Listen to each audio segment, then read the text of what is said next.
गुस्से विच ना आया कर, ठंडा करके खाया कर। दिन तेरे भी फिर जाणगे, एवें ना घबराया कर। ढिड दा बालन लैके तू दिन डुबे घर जाया कर।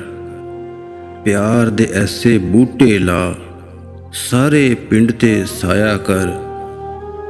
अपने अंदरों झूठ मुका, सच दा ढोल वजाया कर।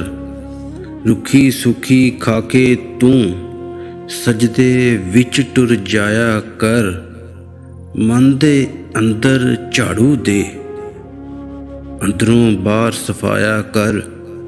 ना कर झोली गैरां अगे, रब अगे कुरलाया कर।